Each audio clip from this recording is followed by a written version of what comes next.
저는 올해 29살입니다. 대학교를 졸업하자마자 취직을 했고, 처음 다닌 회사가 제가 생각하는 방향과는 맞지 않는 것 같아 반년 정도 다니다가 과감하게 사직서를 제출했어요. 그리고 남은 반년을 다시 열심히 준비해서 지금 다니는 회사에 들어오게 되었지요. 월급이라고 6개월 받았던 것도 새로 취직 준비를 하면서 홀랑 까먹었지만 그렇게 1년 보낸 시간을 날렸다는 생각이 들지 않게 새로운 회사에 들어가면서부터는 좀 더 열심히 저축을 했습니다. 제가 본격적으로 저축을 시작하면서 부모님 덕을 좀 많이 봤어요. 원래는 혼자 자취를 했는데 새 회사 들어가면서 교통이 부모님 집에서 출퇴근하는 게 더 가까워서 방을 빼고 집으로 다시 들어갔거든요. 덕분에 나가던 월세만큼 더 돈을 아낄 수 있었고 필요한 지출이 생기면 부모님 찬스를 쓸 때도 있었어요. 새 회사에 어느 정도 익숙해지고 자리가 잡히면서 지금의 남자친구를 만나게 되었습니다. 인연을 만나다가 자연스럽게 결혼 이야기가 나온 케이스예요. 남자친구는 저보다 4살 위였고 회사 이름이나 벌이나 서로 비슷했어서 그런가 결혼 이야기가 처음 나왔을 때 조건 같은 부분에서 네가 잘났네, 내가 잘났네 따질 만한 건 없었습니다. 벌이 부분에서 사실 차이가 있긴 했었죠. 하지만 나이 차이도 있고 제가 1년을 쉬었던 일도 있다 보니 남자친구가 경력이 저보다 몇 년 더 앞서 있었기 때문에 나는 차이이지 직급이나 호봉을 똑같이 두고 본다면 별 차이 없이 비슷비슷한 정도라서 비슷한 벌이라고 한 겁니다. 당장만 두고 보면 남자친구가 저보다 달에 30만 원 정도 더 벌긴 했어요. 아무튼 결혼 이야기가 나오면서 나눈 이야기 중에 가장 먼저 나온 건 반반 결혼에 대한 이야기였습니다. 남자친구가 저에게 먼저 말을 했고 딱 더도 말고 덜도 말고 자기가 모아놓은 만큼만 가져와서 반반 결혼을 하자고 했어요. 자기가 20대에 결혼했으면 부모님한테 어느 정도 지원을 기대했겠지만 이제 나이도 나이인데 부모님 손 벌릴 때는 지난 것 같다고 하더군요. 뭐 공증을 받아놓고 그런 건 아니었지만 사실 저는 훗날 제가 결혼할 때가 오면 부모님께서 지원을 해주겠노라고 이미 꽤 오래전부터 이야기를 해주셨었어요. 그것도 꽤나 큰 금액으로 말이죠. 제가 외동딸이라 그런 것도 있지만 부모님께서 매번 제 결혼에 대해 하시던 말씀 중 하나가 너 시집가면 해달라는 거 다 해줄 수 있다. 대신 너무 현재의 모습만 보고 결혼 상대를 정하지 말고 그 사람의 장래성까지 다 따져보고 선택하라는 말이었어요. 당장 제 결혼 상대가 보잘것없을지라도 앞으로의 가능성 같은 것도 관찰해보란 소리셨죠. 경제적인 부분은 당신들이 지원해줄 수 있으니 저랑 앞으로 더 좋은 미래를 꾸려나갈 수 있는 그런 사람을 만나라는 말이었습니다. 저희 부모님이 뭐 억만장자 같은 부자는 아니지만 경제적으로 부족하신 건 없어요. 저희 부모님은 정육점을 하시는데 주변에 도보로 아파트 단지가 밀집해 있기도 하고 주변의 마트가 애매한 위치에 있는 자리에서 하고 있다 보니 장사가 엄청 잘 됩니다. 한자리에서 오래 하셨기 때문에 경쟁업체가 생겨도 큰 타격이 없었고 정직하게 장사하셨다 보니 단골도 엄청 많으시고요. 그 덕에 저희 삼촌들까지 해가지고 가게를 2개를 더 냈어요. 그 가게들도 저희 부모님이 차려준 거라 삼촌들이 따로 저희 부모님께 매출의 일부를 주고 있기도 하고요. 당장 부모님이 가게를 팔아버려도 2분 노후까지 먹고 사는데 지장이 없을 정도로 경제적인 부분에선 아쉬울 게 없는 상황이셨거든요. 여유가 있으시니 할 수 있는 말이겠지만 아무튼 저한테 늘상 강조하셨던 게 장래성 있고 오래 행복할 수 있는 사람과 결혼하란 이야기를 자주 하셨습니다. 이야기가 잠깐 새긴 했는데 아무튼 남자친구가 부모님 도움을 받지 않겠다고 하는 말이 터무니없는 소리처럼 들리지는 않았습니다. 저도 이직 후에 1년 낭비한 거 메꾸겠다고 열심히 돈을 모으고 하다 보니 나름 돈 모으는 방법도 터득하고 거기서 돈 모으는 재미가 뭔지도 알게 되었거든요. 게다가 저나 남자친구가 월급이 적은 편도 아니고 하나하나 작은 목표부터 이루어 나가는 것이 처음부터 모든 걸 다 갖추고 시작하는 결혼보다 훨씬 의미 있고 값진 경험이 될 수도 있겠다고 생각했어요. 그 값진 경험이 저희 부모님이 늘상 강조하셨던 좋은 미래를 꾸려나갈 수 있는 밑거름이 될 수 있겠다는 생각이었죠. 그래서 남자친구한테 반반 결혼 나도 좋다고 했어요. 원래 부모님 지원을 받을 계획이 있긴 했지만 오빠 말대로 우리 힘으로 우리 앞길 잘 꾸려나가보자 말했죠. 대출이 조금 생기긴 하겠지만 회사에서 직원들 대상으로 좋은 금리로 대출해주는 복지제도가 저희 회사나 남자친구 회사나 둘 다 가지고 있던 상황이기도 했고 그렇게 양쪽 회사에서 대출받고 모은 돈 합치고 하면 자동차나 리모델링은 조금 무리겠다 싶기도 하지만 2사람 시작할 작은 신혼집의 결혼식 비용 정도는 모두 충당하겠다 싶었거든요. 대출이야. 요즘 대한민국에 대출 없이 사는 사람이 어디 있겠으며 그거 갚아나가는 것 또한 좋은 기회가 될 거라고 생각했기에 이자 정도는 무리도 아니겠다는 생각이기도 했었어요. 그런데 남자친구가 제 대답을 듣더니 자기는 그렇다 쳐도 저는 부모님 지원을 받아야 하는 거 아니냐고 묻더라고요.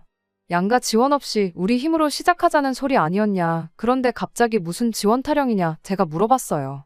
그랬더니 남자친구가 자기가 얼마나 모아놓았을 줄 알고 아무 도움 없이 반반 결혼을 할 수 있다고 생각한 거냐고 대답을 하더라고요. 그때는 아차 싶었어요. 생각해보니 남자친구가 저보다 나이도 많지. 회사 생활도 오래 했지. 거기에 월급도 더 많은데. 남자친구가 지원을 받지 않겠다고 한 건 자기가 안 받겠다는 말이었고 반반 결혼하자는 건 자기가 모아놓은 만큼 저도 가져오라는 소리였는데 저 혼자 그걸 오해했구나 싶어서 얼굴이 다 화끈거렸네요. 아무튼 그래서 그때 처음으로 서로의 경제 상황에 대해서 오픈을 했어요. 연봉이랑 이런 사소한 것들이야 연애 시작하고 얼마 지나지 않아서 서로가 공유를 했지만 그동안 얼마나 모아놓았는지에 대해서는 사실 한 번도 이야기했던 적이 없거든요. 그런데 남자친구가 자기가 모아놓은 돈은 6천만 원이다라고 이야기했을 때 대체 이 사람은 무슨 자신감으로 나보고 부모님 지원을 당연하게 받아야 그 돈을 맞출 수 있다고 생각한 거지 싶었습니다. 그렇게 자신있게 말한 사람치고는 조금 애매한 액수잖아요. 물론 6천만 원이 적은 돈은 아니지만 그래도 그렇게 자신있게 말할 정도였으면 아무리 못해도 저는 1억은 충분히 모아놓았을 거라 그렇게 생각했었죠. 어쨌든 저도 경력이 꽉 채운 4년밖에 안 돼서 제가 모을 수 있는 돈의 상한은 정해져 있었지요. 부모님 덕을 많이 보기는 했지만 그렇다고 해서 제가 지출을 하나도 안 하고 월급 전부를 저금했던 건 아니었으니까요. 그래도 총액만 두고 보면 남자친구가 모아놓은 돈보다 제가 1,000만 원 더 많았습니다. 남자친구가 제가 모아놓은 돈의 액수를 듣고 말수가 적어져서 우스갯소리로 부모님 지원은 내가 아니라 오빠가 받아와야겠다 하고 놀렸어요. 남자친구도 그 말에 정신이 퍼뜩 들었는지 어떻게 제 연차수에 그런 많은 돈을 모았냐고 묻더라고요. 그래서 제가 여러모로 부모님께 지원을 받은 게 있다. 지금도 부모님 집에서 살고 있고 생활비도 따로 보태는 게 없다 보니 돈이 잘 모이더라. 이렇게 말은 해줬어요. 그래도 남자친구라고 자존심 상하지 말라고 최대한 제가 돈 모으기 좋았던 상황이었다고 좋게 이야기했던 거예요. 남자친구는 잠깐 말수가 다시 줄어들더니 그럼 그럴 게 아니고 자기보다 더 모아놓은 그 1,000만 원은 우리 결혼하거든 저희 부모님께 드리면 어떻겠냐고 물어왔습니다. 그 1,000만 원이 더 있다고 해서 우리가 아예 대출을 안 받을 것도 아니고 3억을 대출받나 3억 천을 대출받나 그게 그거 아니겠냐고 하더라고요. 1,000만 원 아끼는 거 좋지만 이자 차이가 크게 나질 않으니 차라리 그 돈으로 여태까지 부모님한테 받은 은혜를 갚는다고 생각하면 저희 부모님께서 반드시 저를 대견스럽게 여기실 거고 참 좋아하시지 않겠냐 하더라고요. 일석이조로 제가 큰 효도할 수 있는 기회이기도 하지 않냐면서 말이죠. 그 속이 뻔히 보이긴 했어요. 결론은 자기가 부모님한테 지원받을 생각은 여전히 없다는 말을 좋게 돌려서 말한 거였죠. 그렇다고 자기가 당장 어디서 1,000만 원이 생기진 않을 것 같으니 차라리 그 1,000만 원으로 기분 내고 반반 결혼하자는 말이었지만 그래도 그땐 그냥 남자친구가 했던 말 중에 그런 뻔한 속셈은 계산 안 하고 좋은 쪽만 생각해서 그렇게 하겠다고 했죠. 남자친구 말 맞다나 1,000만 원이 크다면 큰 돈이지만 저희가 거의 대출받는 액수도 상당했다 보니 그거 생각해보면 또 그렇게 큰 액수도 아니고 게다가 당장 남자친구 월급이 저보다 높았으니 그거 생각하면 그러려니 넘어갈 수 있는 액수이기도 했고 저도 여태까지 부모님 집에 얹혀 살면서 이득 본 게 많았으니 효도한다 생각하면 못할 것도 없겠더라고요. 그래서 남자친구한테 그렇게 하겠다 말했죠. 그때는 뭐 조목조목 따져가며 하나하나 다 짚고 넘어갈 그런 생각도 하지 않았습니다. 어쨌든 저도 2년 연애하면서 이 사람의 좋은 점도 많이 봤고 어느 정도 확신이 있었으니 결혼까지 결심했는데 돈 1,000만 원 때문에 파혼하는 것도 웃기겠다는 생각이었어요. 아무튼 그렇게 얼추 결혼 자금에 대해서 이야기가 끝나니 결혼도 어느 정도 확실시되는 분위기였어요. 그리고 그때쯤에서 서로를 양가 부모님께 소개를 하게 되었죠.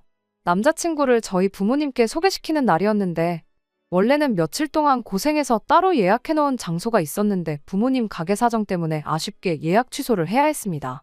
급한 대로 약속 장소를 바꿔서 저희 집 근처에 있는 그나마 분위기 괜찮은 레스토랑으로 다시 예약을 했습니다. 가게 앞에서 부모님과 합류해서 부모님 차로 같이 이동을 했어요. 그때 남자친구가 저희 집이 정육점을 한다는 사실을 처음 알았어요. 저한테 부모님이 정육점을 하시는구나 하고 말하고는 고기는 원 없이 먹어봤겠네. 우리 결혼하면 고기 반찬은 매일같이 먹을 수 있겠다. 뭐 이런 반응을 보였습니다. 그때는 대수롭지 않게 넘겼어요. 사실 별로 따지고 들만한 발언은 하나도 없었고 말이죠. 아무튼 부모님께서는 남자친구를 어느 정도 마음에 들어 하셨습니다. 말씀드렸다시피 저랑 스펙 같은 건 누가 잘났네 따질 것도 없이 비슷했고, 무엇보다 남자친구 태도나 행동에서 자신감이 보인다고. 요즘 사람들 공부만 했어서 그런가 자기 의견 말하는데 소극적이고 샌님 같은 사람들 많이 봤는데 그런 점이 남자다워 보인다며 마음에 참 들어 하셨지요. 똑같은 조건의 사람이라면 매사에 자신감이 있는 사람이 나중에 가서 더 성공하는 법이라며 늘상 강조하시던 장래성에 대해서도 좋게 보셨던 것 같아요. 아무튼 그렇게 양가에 서로 인사를 드리고 나니 저희 결혼이 더더욱 본격적으로 진행이 되는 듯 보였어요. 양가의 인사 끝나고 나서는 자연스럽게 상견례 날짜를 잡았지요. 상견례 때는 별다른 이상한 점을 느끼진 못했어요. 다만 이상했던 건 예비 시어머니가 제가 혼자 인사드리러 갔을 때는 이것저것 질문도 많고 말도 많았는데 유독 상견례 날에는 딱딱 짧게 필요한 말만 하고 대답만 하고 그랬습니다. 저만 있을 때랑 또 저희 부모님이 같이 계실 때랑 느낌이 다르니 그러는 거라 생각했어요. 상견례 분위기 자체는 나쁘지 않았거든요. 결혼 준비에 대해서는 저랑 남자친구 두 사람에게 전적으로 맡기는 걸로 하고, 예단이니 예물이니 이런 건 나중에 기회가 생기면 한 번 더 자리를 만들어 이야기를 나누자고 했고, 상견례는 그렇게 문제없이 끝이 났지요. 양가 상견례도 별탈 없이 끝났고 이제 뭐 결혼하는 건 시간 문제구나 싶었지요. 제 친한 지인들 몇 명한테만 나 곧 있으면 결혼한다고 제 소식을 알렸고, 청첩장이 나오면 나오는 대로 다른 사람들한테도 전부 알릴 계획이었습니다. 그런데 상견례 지나고 나서 며칠 지나지 않아서 예비 시어머니한테서 저만 따로 만나고 싶다는 연락을 받게 되었어요. 제 번호는 처음 인사드린 날 알려드리긴 했지만 그 이후로 저한테 연락 한 번 없었고, 결혼 준비는 상견례 때 저희한테 전적으로 맡긴다고 하셨는데 무슨 할 이야기가 있어서 찾으시나 싶었습니다. 따로 이야기하기로 했던 예단 이야기를 하려고 그러나 싶기도 해서 정말 아무 생각 없이 부르는 장소로 나갔어요. 예상한 대로 남자친구는 없었고 예비 시어머니 혼자 나와 있었어요.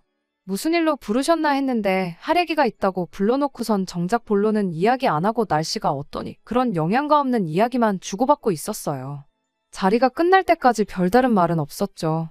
그냥 예비 며느리 보고 싶어서 부르셨나 보다 하고 식사라고 해봐야 3만 원도 안 나왔어서 제가 계산하겠다 했어요. 그리고 가방에서 지갑을 꺼냈는데 그때 예비 시어머니가 역시 하면서 한숨을 푹 내쉬더라고요.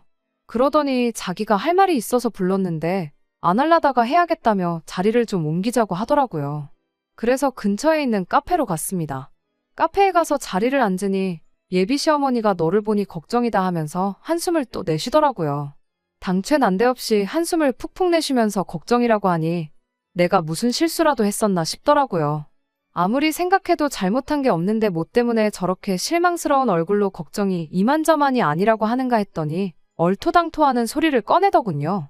제가 명품에 환장한 사람처럼 보여서 걱정이라고요. 뜬금없이 무슨 말을 하시는 거냐 했더니 제 지갑이 명품이지 않느냐고 하는 거예요. 명품은 맞긴 한데 이건 제가 대학교 들어갔을 때 아버지한테 선물 받은 지갑이에요. 가방도 같은 브랜드로 하나 있긴 한데 그건 처음 취직했을 때 어머니께서 사주셨던 거고요. 제 돈 주고 사본 적도 없고 집에 명품이라고는 그거 2개밖에 없는데 저에 언제 뭘 보고 제가 명품을 밝힌다고 하시는 거냐 되물었어요. 아까 전 식당에서 계산할 때 그제서야 제가 지갑 꺼내는 거 보고 브랜드 로고를 봤던 건데 제 지갑 하나만 보고 제가 명품을 밝힌다고 생각한 거면 솔직히 너무 억울하잖아요. 그랬더니 예비 시어머니가 상견례 때 이야기를 꺼내더라고요. 상견례 때는 심지어 명품 비슷한 것도 안 하고 있었는데 무슨 소리를 하시는 거냐 물으니 너 말고 너희 어머니 하면서 그걸 또 언제 하나씩 다 봤는지 저희 어머니가 들고 나온 가방이며 액세서리며 전부 기억해내서는 어디 브랜드 거인지 줄줄 웃고 있더라고요. 상견례 때 보니 예비 사돈이 허영이 조금 심한 것 같더라 하면서 딸은 그 어미를 닮을 수밖에 없는 법인데 당신은 제가 남자친구랑 결혼하면 그때부터 본격적으로 명품을 사 모으면 어떡하냐고. 그게 걱정돼서 미리 한마디 해주려고 저를 불러냈다는 겁니다. 저희 어머니가 명품 몇 개 가지고 계신 건 사실이지만 자리가 자리였으니만큼 힘주고 나가셨던 건데 그게 뭐 문제가 될 게 있냐고 또 되물었어요. 그리고 반반 결혼하는 데다가 맞벌이 하는데 갖고 싶은 게 있으면 명품이든 가품이든 상황이 되면 사는 거지 그게 왜 문제가 되느냐고도 한마디 했죠. 그랬더니 제 생각부터가 틀려먹었다면서 예비사돈 정육점 하는데 그런 비싼 장구들이 필요나 하냐며 지금 말하는 거 보니까 좋게 경고만 하고 끝내려고 했는데 이참에 아주 정신머리를 싹 바꿔놓아야겠다고 혼자 진지해서 있는 겁니다. 송충이는 솔잎만 먹어야 된다는 말 못 들어봤냐면서 옛 성현들의 말이 틀린 게 하나도 없답니다. 부모는 자식의 거울이란 말도 마찬가지라고요. 뭔 소리를 하고 싶어서 저러나 했더니 정육점하는 저희 부모님이 주렁주렁 명품을 하고 다니는 게 말이나 되냐는 소리를 하고 싶었던 거예요. 부모는 자식의 거울이라는 말을 꺼내는 것도 역시 명품 밝히는 어머니 밑에서 자란 딸이니 똑같을까봐 걱정이라는 말을 하고 싶었던 거고요. 듣자 하니 정말 예비 시어머니와 예비 며느리라는 관계를 떠나서 너무 열이 받더라고요. 종알종알 떠드는 거 좋아하시는 분이 상견례날에 왜 말이 없나 했더니 저희 어머니가 어디 백 들고 어디 팔찌를 하고 무슨 귀걸이를 하고 나왔는지 옷은 어디 브랜드인지 전부 관찰하고 있어서 말이 없었던 거였죠. 가방이야 로고가 커다랗게 박혀있으니 그렇지만 옷이며 장신구며 그런 건 어디 브랜드인지 줄줄 꿰고 있는지 누구야말로 명품에 환장해서 보기만 해도 어디 제품인지 다 알고 계시냐고 따졌어요. 그리고 정육점 하시면 뭐 명품백 들면 안 되는 법이라도 있냐고 손님들 고기 담아주는 검정 비닐봉투라도 들고 다녀야 하는 거냐고 한마디 했습니다. 오히려 사람을 그 직업으로 평가하는 아줌마 때문에 아줌마 아들도 다시 보인다고 했어요. 제가 보통 저희 부모님 벌이 가지고 자랑은 하지 않지만 그날은 안 할 수가 없었네요. 저희 부모님이 한 달에 얼마를 버시는지나 알고 그러시냐. 저희 어머니가 피땀 흘려 번 돈 알아서 쓰신다는데 남이 사 관심 끄고 부러우면 아줌마도 하나 사서 들고 다니라 했죠. 명품 때문에 거덜날 우리 집 주머니 사정 걱정할 시간에 아줌마 아들 월급 관리부터 똑바로 시키라고요. 제가 말은 따로 안 했지만 당장 반반 결혼은 하고 싶은데 부모님한테 돈 한 푼 못 받아올 것 같다고 제가 모은 돈 엄마한테 주라던 사람이 아줌마 아들이라고요. 나보다 일을 해도 몇 년을 더 했고 월급을 더 받았어도 몇 번을 더 받았는데 어떻게 나보다 모아놓은 돈이 더 적을 수가 있냐고. 사람이 명품 몇 개 들고 다닌다고 해서 과소비한다고 말하기 전에 아줌마 아들 소비 습관부터 고쳐놓고 이야기하라 했습니다. 부모는 자식의 거울이라고 하지 않았냐고. 하나를 보면 열을 아는 법인데 남자친구도 어떤 사람인지 수준이 딱 보인다고 했어요. 그런 사람하고 결혼하기에는 내가 너무 아까운 것 같다고 결혼은 오늘일 때문에 없던 걸로 하는 게 맞는 것 같다고 말하고 자리에서 일어났습니다. 남자친구한테 파혼통보는 제가 직접 할 테니 걱정 마시라고 말하고 돌아왔어요. 제가 보통은 어른한테 이렇게 따따따 쏘아붙이질 못하는데 저희 부모님 욕을 먼저 해주시니 입에 따발총을 물었던 것처럼 이 말 저 말 다 나오더라고요. 집에 돌아와서 연락하는 시간도 아까워서 돌아가는 길에 문자로 남자친구한테 오늘부로 파혼이라고 연락했어요. 갑자기 왜 그러냐고 묻길래 예비 시어머니한테 했던 말 그대로 내가 너한테 너무 아깝고 우리 집이 너네 집하고 사돈 맺기엔 너무 과분하다고 한마디 해줬네요. 그날 저녁에 집에서 뭐 자초지종을 듣기라도 했는지 남자친구가 저희 부모님 가게까지 찾아와서 저랑 이야기 좀 하고 싶다고 빌고 있었어요. 저희 집이 어딘지 모르니 한번 와봤던 부모님 가게까지 찾아온 거예요. 부모님 가게까지 한달음에 달려가서 남자친구한테는 내 마음 바뀔 일 없으니까 설득할 생각은 하지 말라고 했어요. 한 번만 더 가게로 찾아오면 영업방해로 신고하겠다 엄포도 놓았고요. 파혼하기로 한 경위에 대해서는 부모님 모르게 하고 싶었는데 결국 부모님한테도 다 이야기할 수밖에 없었네요. 부모님은 당신들 직업 때문에 제가 파혼하게 될 줄 몰랐다고 하면서 자책을 하셨는데 그렇지 않다고 파혼하게 된 건 남자친구 어머니 때문이지 부모님 직업 때문이 아니니 그렇게 생각하지 마시라 했습니다. 그리고 오히려 이렇게 일찍 예비시 가족들의 쓰레기 같은 본성을 알게 된 게 천만 다행 아니겠냐고 했어요. 모르고 결혼했었으면 평생 이혼했다는 꼬리표 달고 살 뻔했는데 파혼으로 끝났지 않냐고요. 청첩장도 안 나왔고 제 지인 몇 명만 알고 있던 사실인데 이쪽이 100배 1000배 낫잖아요. 다 끝난 마당에 악담까지 하긴 싫지만 행복을 빌어주고 싶지는 않네요. 계속 그렇게 열등감 속에 살면서 아들 창창한 앞길 망쳐놓은 후회 속에 살았으면 좋겠네요. 끝까지 들어주셔서 감사합니다. 오늘의 사연은 여기까지입니다. 구독과 좋아요, 알람 설정 부탁드리고 더 좋은 사연으로 다시 찾아뵙겠습니다. 감사합니다.